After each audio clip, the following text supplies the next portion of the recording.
It's a slam dunk. It's a touchdown. Nope. MMA Lockup. The season that never ends. All my friends know the low rider. Welcome to MMA Lockup. Opening up the show this week is Don McGuire. Don is a storied guest of our show. He is a UFC photographer as well. Don, how you doing this week? Oh, I'm doing fine, sir, and I appreciate you having me on the show. Don, it's an honor, as usual, to have you on the show. We got Dr. Furness coming up later. We should have my boy Matthew Hunt coming on later, too, from Dallas. But you're popping it off this week. How you feeling this week, man?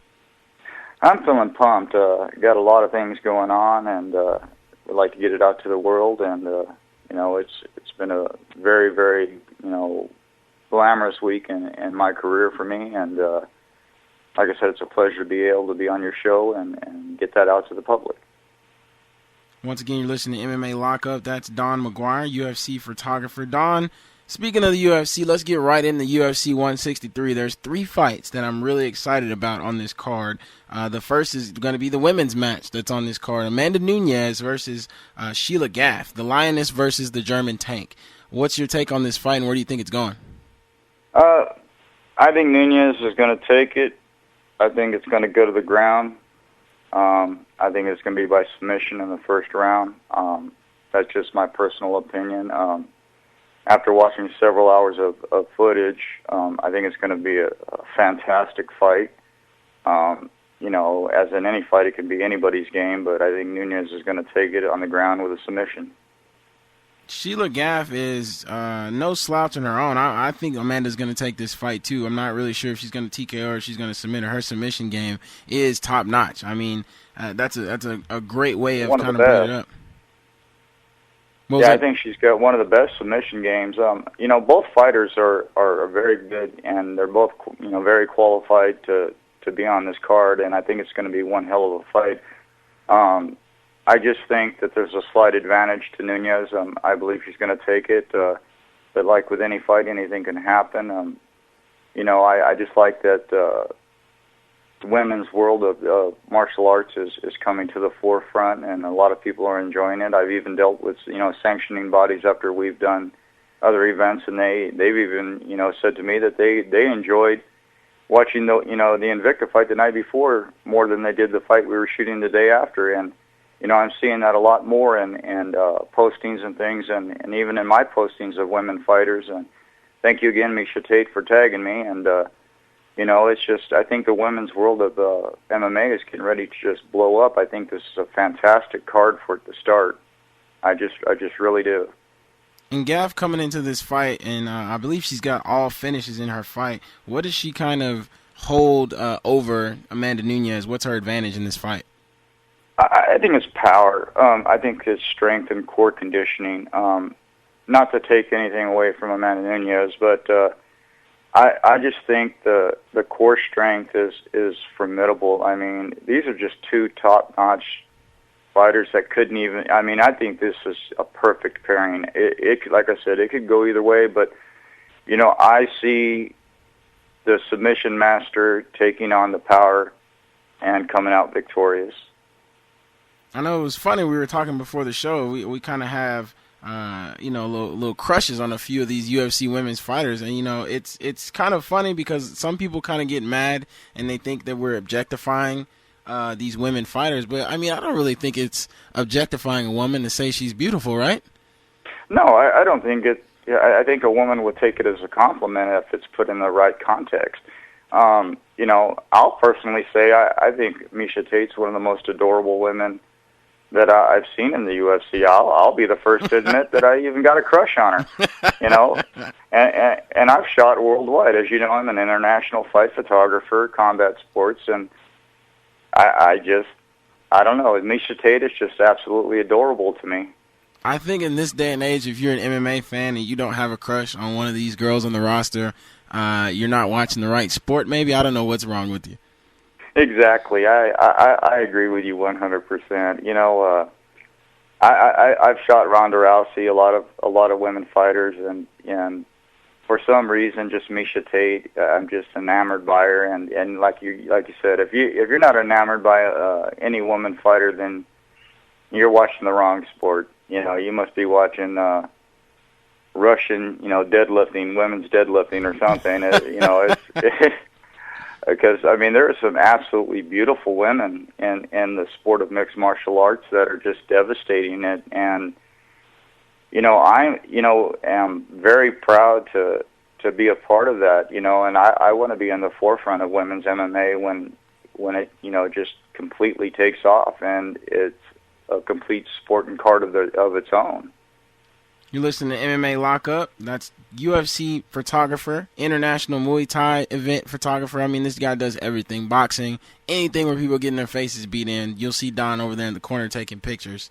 Don, we're going to stop salivating over the women's MMA world right now. We're going to move on to Phil Davis and Lyoto Machida. This fight is probably the hardest fight on the card to predict just because Phil Davis is coming off of 2 magnificent wins, and Machida is coming off of a win streak that's pretty glorious itself. He's kind of coming back to being the dragon, and I'm really impressed by both of these guys. Yeah, I'm really impressed too. Lyoto Machida has always been one of my favorites. A lot of people ridicule me because I do have a lot of Brazilian and fighters that I do like, and I like their styles. But Phil Davis, I think he's going to take this fight. I honestly think that he's prepared. I haven't seen that much of a fierce look in his eye as I have, when I've talked to him about this event that's coming up, and he's more than well prepared. I think it's going to be a war. I would like to see Davis win. It could go either way. Machida's on fire. This is just going to be a rocking card. I would have much more liked to see, Aldo Pettis, but that's then and now, and we'll look at this card as it is, and I think if I have to go out on a limb, I'm going to say Phil Davis is going to take this, and but I think it'll go to the distance. Oh, wow, Don, you're actually going to agree with me on this one. I was going to pick Phil Davis for the upset in this fight because obviously Lyoto's got to be the favorite. I'm really surprised to hear that. I'm glad we're both going against the grain here. Well, I along with a few of my colleagues, we just don't show up at events and take pictures, and that's the end of it. I live, breathe, eat, sleep this sport. Without this sport, I probably wouldn't exist in life. So I look at a lot of, fights, previous fights, training camps, etc. And he's eager, man, and, he's going against a formidable opponent, but I just have to give him his kudos, man. I just think he wants it more, and I'm going to say Davis, by decision. Awesome. Yeah, Phil, man, his boxing looks amazing. I was so impressed by his last fight. He looked absolutely amazing. I don't know what he did, what he changed, but I'm definitely taking Phil Davis. I don't know if it's going to go to decision. I'm not sure where it's going to be at, man. I really feel like they're going to be rolling around the ground and somebody's going to get submitted. But I'm definitely going to take Phil Davis in the win. I'm going to take it. I'll take him by decision. I'll go ahead and I'll agree all the way with you. I'll take Phil Davis by decision there, even though I think it's not going to go to the cards. But after his last boxing, seeing his last boxing, his last fight and his boxing skills, I had to pick my jaw up off my chest. Because he had stepped it up. Yeah. The only time that I think in the last few cards that we dealt with that made me pick my jaw up off my chest was Vitor Belfort when he came out with his new arsenal of kicks.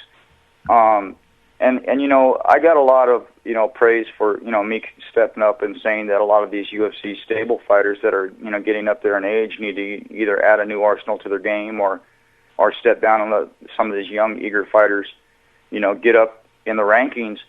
That statement isn't necessarily true anymore. Vitor came out there and made me look like a fool. He added kicks to his arsenal and amazed the world. Now, a lot of these other fighters are trying to do the same. It's either step it up or move on, and Vitor did it. And getting back to Davis, I see that he has that same eagerness, the same look in his eye, and I don't think he's going to be stopped. Not anytime soon, at least. Mr. Wonderful definitely has a chance to live up to his nickname there. Let's move on to the main event. We're running out of time here just a tad. We'll probably go a little bit longer, Don. I like talking to you on the show. Aldo versus the Korean Zombie, Chan Sung Jung. This fight, I think a lot of people are kind of overlooking Chan Sung Jung, but Aldo being the dominant champion that he is, what does Korean Zombie have to do to beat the champion? Well, you know, I've gotten a lot of hatred over my backing Aldo on this fight. You know, a lot of my friends from overseas have voiced their opinion to me. I just think that in order to beat Aldo, he is just going to have to, do everything in his power. Yeah, he's the first Korean UFC champ. Yeah, I think a lot of it is hype. I've watched a lot of his fights. You know, it's a very formidable fighter. I'm not going to take anything from him. But Jose Aldo is just, it's his time, baby. You know, he's tagged me, and we've talked a couple times in this last few weeks, and I think his training camp this time is on it. Like I said, I would have liked to seen an Aldo Pettis, but you know, I think Aldo's going to take this in the first round. I don't think it's going to be as much of a fight as everybody's predicting. How's Aldo going to finish the fight in the event that he does? Oh, I think it's going to be a KO. I think he's going to either submit him or knock him out. That chin that he has is stood up to Leonard Garcia. You think he's going to get a KO, huh? Oh, yeah, I honestly do. See, one thing that, you know, a lot of people would, and we can't, you know, exchange information about training camps and things of that nature, but, you know, Aldo is a lot better striker than people give him credit for. He doesn't go out and fight slackers, for one thing. He fights formidable opponents all the time, you know, unlike some other people. And I just think that he isn't going to take Jung as a joke, and I think he's prepared, and I think it's his time. I think he really wanted to beat the crap out of Pettis, which I think would have been a good fight. I would have chose Pettis on that card, but being that they brought in the Korean Zombie on this one, and I've been watching, you know, fight after fight after fight, and I'm sure Aldo has too, and you know, he can be beaten, and I do think it will be ended early. I think it'll be by KO or submission in the first round, and that's my personal opinion, and some of my colleagues are on the same page with me. I think it's just going to be a huge upset, and the Korean Zombie is just going to be disappointed in his performance. Yeah, I'm definitely going with Aldo here. It's a little reluctant, but not really, because I've been watching Aldo for many, many years, and I just don't think that Korean Zombie is there yet. He's younger, I believe, and I think that his time to shine will come in the future, but I don't think it's right now against Jose Aldo. Maybe if he goes up to 155, maybe it'll be Korean Zombie's time to shine at that class, but I really think Aldo's going to do it. He's going to finish him. I'm not far-fetched with going with the KO there. We're agreeing twice here, Don. Oh, I know, and that's kind of shocking to me, considering I got a much better pick ratio than you. Oh, man. You and Dr. Furness and Chris will never let me hear the end of our pick wars, will you? No, it's great. It's wonderful animosity between brothers. Well, Don, I know you had some things going on this weekend. You're actually going to be Arkansas side this weekend. What are you doing down here in Arkansas? Well, I was contacted by an individual who has been following my career for the last year, and it's an organization called Fight for Life. And it's basically like Make-A-Wish, but with the MMA and UFC being involved. What it is we're going to be taking fighters and pairing them up with critically ill children and children that are, you know, handicapped. And we're going to take them to the hospital, introduce them to the fighters. The fighters are going to spend the day or the afternoon with the children, and then that night we're going to be bringing them to the event, and they're going to be doing the signings with some of the fighters, and we're going to let them watch the event and, you know, let them know that they're champs too, and not just the fighters are winners, but they're winners too. And we're doing this with, like I said, Fight for Life MMA, and we're going to be doing a documentary. And I'm heading to Arkansas tomorrow to meet up with the people that wanted me to do this, and we're going to bring it to the forefront of the world, and we're going to try to help all of the children in the United States and abroad feel like there is more than a hospital room in their life, and we want to give them more meaning to life and make them feel like they're part of the sport that they love, and we're more obliged to do it for them, and they want the world to see it through my eyes in a video and in stills. And I dedicated my time and my effort and my work to them because I believe in this cause wholeheartedly. That's awesome, Don. That's amazing, man. I can't wait to see the outcome of that project. I'm always happy to see documentaries, and I love taking notes and watching different things, watching different artists. Don, like I said, I can't say too much more about that than it's awesome. I'm glad you're doing that. I'm glad you're going to be down here. We're going to have to kick it this weekend. Yes, we are. And I just want to add one more thing. We do need to kick it, but I just would like to thank Fight for Life for having I guess you would say, thinking I have the ability to bring what they want to show the world and focus for the world to the forefront of MMA, and show the world that fighters are compassionate. They're not just egotistical people like some people like to think. One statement I would like to make, and a lot of people don't know this, that 90% of the fighters in the UFC, Bellator, and all major conglomerates are Christians. And I'm not going to try to get into politics or religion here, but I just want the world to know that fighters are compassionate. They're the ones that brought this to me. And when I see that just makes me love the sport even more.